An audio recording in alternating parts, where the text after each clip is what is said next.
dan tiada bukan karena gerakan dari Allah, karena mahabbah kita kepada Allah, cinta kita kepada Rasulullah, sehingga dengan hal itu Allah pilih kita dan Allah bimbing kita keluar dari rumah kita menuju taman surganya Allah Subhanahu wa taala. Tujuannya untuk tagarrub kepada Allah, mendekatkan diri kepada Allah, sehingga sampai kita saat ini untuk senantiasa menambah semangat kita untuk penyambutan bulan suci Ramadan. Di saat ini kita ada di dalam bulan Nabi, bulannya Rasulullah, bulan Sya'ban. Kama qala Nabi Muhammad sallallahu alaihi wasallam, Ar-Rajab syahrullah wa Sya'ban syahri wa Ramadan syahrul ummati. Rajab bulannya Allah, Sya'ban bulan Rasulullah, dan juga Ramadan adalah bulan untuk umat Nabi Muhammad sallallahu. Walaupun sudah ada di penghujung Sya'ban, tapi masih banyak yang merayakan Isra wal Mi'raj yang terjadi dalam bulan Rajab. Hal ini adalah hal yang baik, hal yang bagus.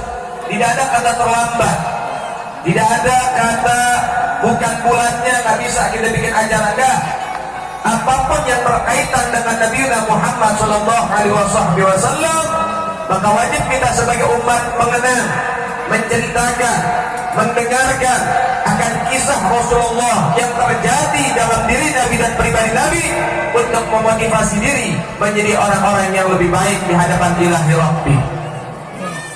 Terjadi Isra wal Mi'raj di dalam bulan Rajab, dipilih menjadi bulannya Allah. Selain terjadi Isra wal Mi'raj, bulan Rajab juga menjadi Ashhurul Hurum, bulan-bulan mulia. Kama Allah Subhanahu wa taala, Bismillahirrahmanirrahim, Inna iddatas syuhuri indallahi 12 syahran fi kitabillah yauma khalaqas samawati wal ard minha arba'atun hurum ila akhir ayat. Allah mengatakan sesungguhnya jumlah bilangan bulan di sisi Allah 12 bulan, gak kurang gak lebih. Masehinya, Samsiahnya, Qamariyahnya, Hijriyahnya, semua jumlahnya 12 bulan, gak kurang gak lebih. Dari 12 bulan ada informasi dari Allah, minha arba'atun hurum, ada 4 bulan yang diagungkan oleh Allah Subhanahu wa taala yang mulia. Dan 4 bulan ini ditafsirkan oleh Nabi, dijabarkan oleh Nabi, disyarahkan oleh Nabi, dan dijelaskan oleh Nabi. 3 bulan berurutan, 1 bulan sendirian, yaitu Dzulqa'dah, Dzulhijjah, Muharram, dan yang terakhir bulan Rajab. Ini 4 bulan mulia. Rajab terjadi Isra Mi'raj. Intinya, poinnya perintah sholat.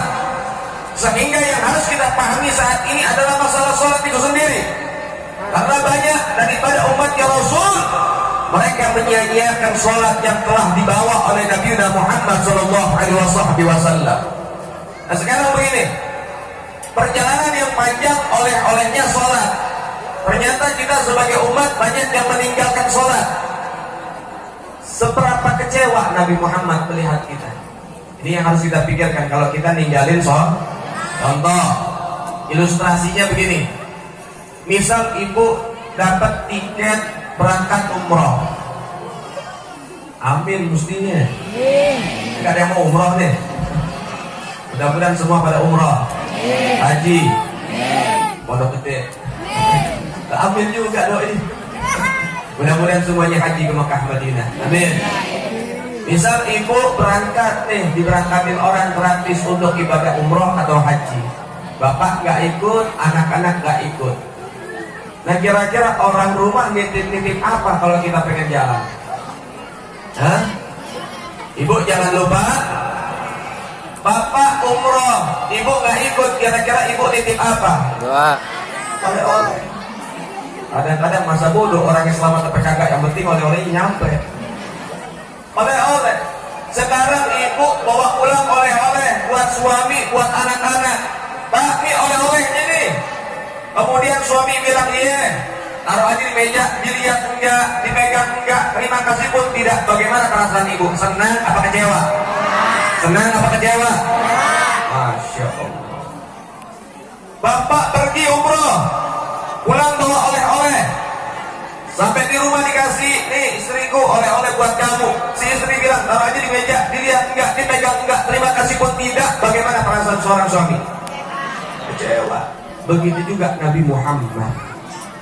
Perjalanan panjang kita ninggalin sholat.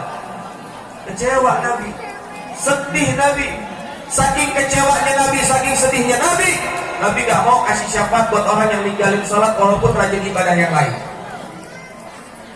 Rajin bangun masjid, dia bangun pesantren, kemudian dia sedekah triliunan rupiah kalau perlu, tapi dia satu doang malas sholat, gak mau ngerjain sholat. Rasulullah gak kasih syafaat. Nabi yang bilang, nanti orang-orang nanti di hari kiamat yang ninggalin sholat, nih keningnya ada tulisan, jidatnya ada tulisan, hadza kharijun min rahmatillah fa ana bari'u minhu. Orang ini keluar dari rahmat Allah, maknanya haram mendapatkan rahmat dari Allah. Fa ana, dan aku bari'u minhu, lepas tangan dari dia. Dia bukan umat saya dan dia juga haram mendapatkan syafaat dari saya. Rahmat syafaat haram buat orang yang ninggalin sholat walaupun ibadahnya yang lain banyak, puasanya rajin, zakatnya rajin, hajinya rajin, umrohnya rajin, sedekahnya rajin. Itu gak manfaat bagi orang yang ninggalin sholat. Na'udzubillahi min. Kemudian saudara, masalah itu sholat kalau ditinggal gak dapat syafaat. Kunci surga masuk cuma dua, rahmat dan syafaat. Kita ibadah cuma umpan, targetnya rahmat dan syafaat. Kalau kita tinggalin sholat, rahmat dan syafaat diharamkan. Mau masuk surga lewat mana coba? Gak ada jalan untuk masuk ke dalam surga kalau kita meninggalkan daripada sholat di mawar. Misal ada orang ahli maksiat, sholatnya rajin tapi dia ahli maksiat. Dia merampok, dia ngebunuh, dia judi, dia minum minuman keras dan lain sebagainya. Itu orang masih punya potensi diselamatin sama Nabi, masih ada kesempatan diberikan syafaat sama Nabi. Sampai Nabi mengatakan, syafaati li ahlil kabair min ummati, syafaatku aku peruntukkan buat umatku yang banyak dosa. Masih punya potensi. Tapi buat orang yang ninggalin sholat, gak ada kesempatan buat mendapatkan syafaat walaupun ibadahnya yang banyak. Paham? Jadi poinnya itu adalah sholat. Ya udah Beb, kalau begitu saya maksiat, sholat saya jalan terus. Nah ini juga gak sinkron. Kenapa? Karena Allah mengatakan inna sholata tanha 'anil fahsya'i wal munkar. Sesungguhnya orang yang menjalankan sholat, mengerjakan sholat akan dijaga oleh Allah dari kekejian dan kemungkaran. Maknanya orang yang sholatnya baik, sholatnya bagus, sholatnya sah, akan dijaga oleh Allah Subhanahu wa ta'ala dari keinginan untuk bermaksiat. Paham? Tapi ada orang STMJ, bagaimana tuh? Sholat terus, maksiat jalan. Nah ini permasalahannya, berarti di sholatnya nggak beres. Sholatnya nggak beres. Kalau sholatnya betul, sholatnya baik, sholatnya sah, pasti dia nggak punya keinginan untuk maksiat. Tetap manusia nggak terlepas dari dosa, dari kesalahan. Setidaknya dia tidak akan terjebak dalam kemaksiatan. Paham? Tapi ada Beb orang sholatnya rajin Beb, di masjid bareng saya terus berjamaah, tapi main judinya juga rajin. Kalau pengen masak tauge lagi tahajud dulu gitu. Ada yang begitu Bu, ada. Bagaimana itu?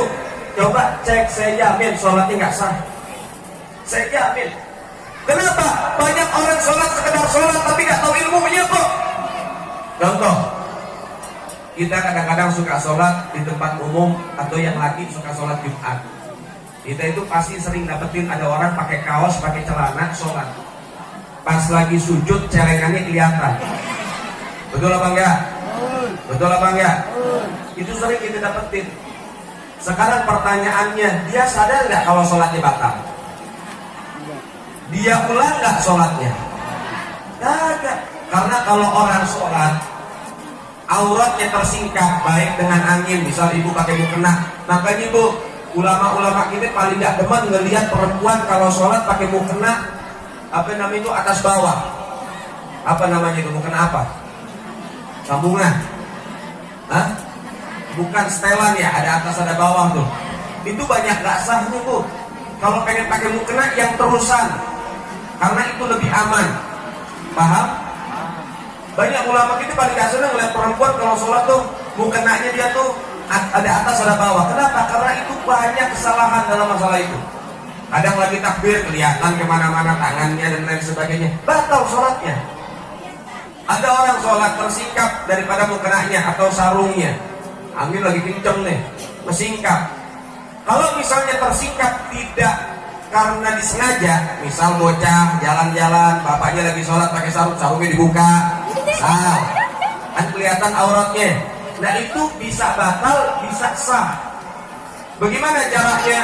Ketika kita sholat aurat tersingkap, baik mukena atau sarung, baik dengan angin atau dengan anak-anak, bukan karena kesengajaan kita, ya, sehingga kalau buru-buru ditutup, gak batal sholatnya. Paham? Tapi kalau didiemin, adem, tunggu setengah jam dulu. Nah ini batal. Kalau nggak langsung buru-buru ditutup, itu bisa dah. Nah sekarang orang yang sujud pakai celana, pakai kaos sholat, ya, ketika dia sujud kebuka belakangnya, dia sadar apa enggak? Sadar apa enggak?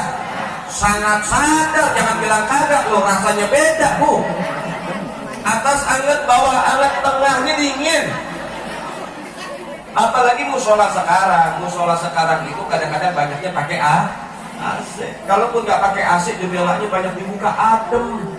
Jadi pasti ada perbedaan rasa. Dia sadar, dia tahu kesingkat, gak mungkin kagak. Tapi apa langsung ditutup? Sekarang pertanyaannya, sholatnya sampai batal? Sampai batal? Kalau sholatnya batal, saya tanya, udah sholat apa belum? Udah sholat apa belum? Nah sekarang orang melihat dari kacamata keawaman dia sholat di sebelah saya. Menurut kamu dia sudah sholat, tapi menurut syariat dia belum sholat. Ya karena dia belum sholat, wajar dia masih melakukan maksiat. Paham? Banyak ilmunya, banyak orang sholat gak ngerti sholat, makanya wajar masih maksiat. Sholatnya udah betul, udah bagus, udah tepat, wudunya berantakan. Dia nggak tahu mana yang wajib, mana yang sunnah. Yang wajib basuhannya sebelah mana dia nggak tahu, batasannya sebelah mana dia nggak ngerti. Paham ya? Apalagi perempuan kadang-kadang salah pakai mukena. Bahkan kalau pakai mukena, taruh mukenanya tuh di sini nih, di atas dagu. Kalau anda pakai mukenanya di bawah dagu, batal sholatnya. Banyak tak pakai mukena begitu? Hati-hati, sekarang perbaikin bu. Pakai mukena itu nutupin dagu. Orang-orang tarif itu nutupin sampai semuanya tuh, sampai ditutupin sama dia. Kenapa? Karena di bawah dagu itu masih aurat wanita, sehingga wajib buat ditutup. Jangan kayak orang pakai jilbab. Kadang-kadang pakai jilbab di sini. Kalau pakai mukena jangan. Sebetulnya juga pakai jilbab sama mukena sama, untuk auratnya agak ke atas dagu. Itu buat perempuan. Perbaikin. Nah sekarang berapa banyak perempuan yang sholat model begitu? Makanya yang udah ngaji ke majelis saja masih begitu sholatnya, dia nggak sadar kalau itu nggak sah. Coba, bahaya nggak tuh? Bahaya. Dan berapa banyak orang yang melakukan hal yang serupa. Makanya kita itu kalau pengen ibadahnya nyampe sama Allah Ta'ala, diterima sama Allah, ngajinya yang rajin. Kadang-kadang disuruh mi'raj rame, maulid rame, majelis taklim 2 ekor yang datang, kadang 3 ekor yang datang. Masya Allah. Inna lillahi wa inna ilaihi. Ibn Ruslan mengatakan, wa kullu man bighairi ilmi ya'malu a'maluhum mardudatun. La tuqbalu, siapa orang yang ibadah tanpa dilandasi keilmuan, maka ibadahnya ditolak, tidak diterima oleh Allah Subhanahu wa taala. Contoh, saya dulu waktu masih pesantren di Jawa Timur, saya punya kawan-kawan ada yang tinggal di Jember. Liburan kita main ke tempat dia, ternyata tinggal di atas gunung. Nah di situ masyarakat banyaknya orang Madura. Kita naik ke atas, dari bawah gunung ke atas gunung itu kendaraan umum gak ada yang sekali, jadi beberapa kali ganti. Sampai di tengah kita istirahat dulu. Habis naik ojek, turun, pengen cari angkot lain, kita istirahat. Nah banyak orang Madura punya adat istiadat. Orang Madura itu punya adat istiadat. Mereka kalau bangun rumah di depan pasti bangun langgar. Langgar itu ditujukan, kenapa ada berbeda dengan rumahnya? Pertama, langgar itu kayak musola kecil. Tujuan yang pertama, kalau misalnya terima tamu laki-laki di situ, jadi nggak ngerepotin orang dalam. Yang kedua, kalau ada musafir pengen sholat ke situ, yang pengen istirahat di situ. Akhirnya ada satu rumah kita minta numpang istirahat, diizinkan sama kakek-kakek umur 60 tahun. Lalu kemudian kita udah minta izin, diizinin, selesai begitu, Orang sana nggak punya kamar mandi, jadi aktivitas kamar mandi di depan rumah ada sungai. Nah sungai itu aktivitas kamar mandi di sana semua. Kalau ada yang mandi, ada yang wudhu, ada yang buang air, ada yang nyuci beras. Beras jadi nasi kuning tuh, penuh dengan rempah-rempah itu.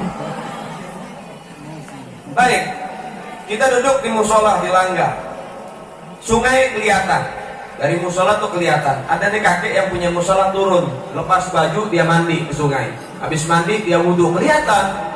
Pas naik alat tempurnya ditutupin, AK-47 rudal Rusia ditutupin sama dia, ditekep sama tangannya. Ibu jangan dipikirin traveling terusan, pegangin sama dia naik ke atas. Kenapa? Waktu turun nggak kelihatan, pas naik kelihatan ditutupin pakai lalu pakai baju masuk musola sholat. Teman-teman saya ngelihat, saya juga ngelihat. Teman saya bilang, sholatnya batal nggak sah. Loh kenapa dek? Kakek itu belum wudhu. Dia bilang, saya udah wudhu di bawah. Iya, waktu naik kakek megang kemaluan dan itu batal. Memegang kemaluan pakai telapak tangan, sengaja nggak sengaja, banyak atau dikit, punya sendiri atau punya orang, hukumnya paham? Baik, dikasih tahu baik-baik. Ini fikih, ini hukum Islam, ini syariat, dikasih tahu. Itu kakek nggak terima karena keawaman. Apa kata dia? Anak kecil jangan sok tahu. Itu teman saya dibentak semua tuh. Kamu sok tahu. Ini teman-teman saya kasih tahu, nggak sok tahu, memang hukumnya begitu kayak. Udah kamu jangan sok tahu. Berdebat berdua nih. Yang satu awam, yang satu anak pondok. Nggak ketemu, nggak sinkron. Selesai begitu saya pusing ngadepin anak muda sama orang tua berantem, capek nonton ini nggak beres-beres. Ini nonton nggak beres-beres. Akhirnya apa? Saya bilang, udah jangan pada berdebat. Kakek bener. Saya bilang kakek bener. Apa kata si kakek? Ini baru anak cerdas. Saya dipuji. Teman saya bilang, Habib mulai sesat. Kenapa? Ini salah, nggak boleh didukung. Ini salah. Si kakek itu salah, cuman saya bilang benar. Coba bayangin, kurang sesat apa coba waktu itu. Kenapa? Karena ini tujuannya ada maksud saya, biar sampai ilmu. Jadi menyampaikan ilmu harus punya strategi. Kalau nggak punya strategi nggak sampai itu ilmu. Betul apa enggak? Saya bilang kakek benar. Itu saya dipuji, kamu anak cerdas, kamu pintar. Ayo deh jelasin sama teman-temannya biar pada paham nih, anak-anak kecil nih. Digituin. Saya dapat ilmu satu, apa? Ilmu yang satu ini, ketika si bodoh didukung kebodohannya, maka Anda akan dipuji oleh si bodoh. Paham? Pokoknya kalau ada yang ngawur-ngawur, ini puji aja, ini bagusin, ini dukung, ini bakal dipuji. BBM naik, semua pada demo, kamu bilang, wah ini baru bagus. Cinta rakyat, BBM naik, emang harus naik Pak. Apa kata dia? Ini baru rakyat cerdas. Paham? Ketika si bodoh dipuji kebodohannya, maka si bodoh akan memberikan pujian. Itu ilmu Bu. Baik. Setelah itu saya bilang sama kakek benar, tapi teman saya juga benar. Yang namanya hukum ada ikhtilaf, ada perbedaan pendapat. Tambah bingung, teman saya bingung, si kakek juga bingung nih. Baik, terus gimana dek? Jelasin. Baru terima tuh. Teman saya betul kayak dibawa sholat boleh, dipegang nggak boleh, batal kayak. Tapi kakek juga betul, dipegang nggak batal, tapi nggak boleh dibawa sholat. Tinggal pilih kakek mau yang mana. Si ibu nyebut merek. Astagfirullahaladzim. Nggak apa-apa. Ini mah aku, ini boleh. Kalau anak muda nggak boleh ngomong begitu. Akhirnya si kakek bilang, kalau nggak boleh dibawa sholat terus gimana deh? Saya kasih opsi, taruh di atas piring. Bingung dia. Sekarang pilihan di atas tangan kakek. Mau pilih yang mana? Mau dibawa sholat boleh, dipegang batal, apa mau dipegang nggak batal buat kakek? Khusus nih buat kakek, tapi nggak boleh dibawa sholat. Sehari 5 kali dilepas kek. Kata dia, wah bahaya juga ya. Iya, tinggal pilih aja. Ya udahlah, saya ikut teman kamu deh. Dibawa sholat boleh, tapi dipegang nggak boleh. Saya ulangin sholatnya. Tuh, baru terima. Coba kayak teman saya tetap aja keras kepala berdua. Masya Allah, sampai lebaran monyet belum kelar tuh. Paham? Baik. Sekarang apa pelajaran yang bisa kita petik dari masalah ini? Pelajaran yang bisa kita petik dari masalah ini, tadi usianya berapa? Si kakek usianya berapa? 60 tahun. Baik. Seseorang itu mulai punya kewajiban saat dia sudah balik. Paham? Balik itu ada dua kondisi.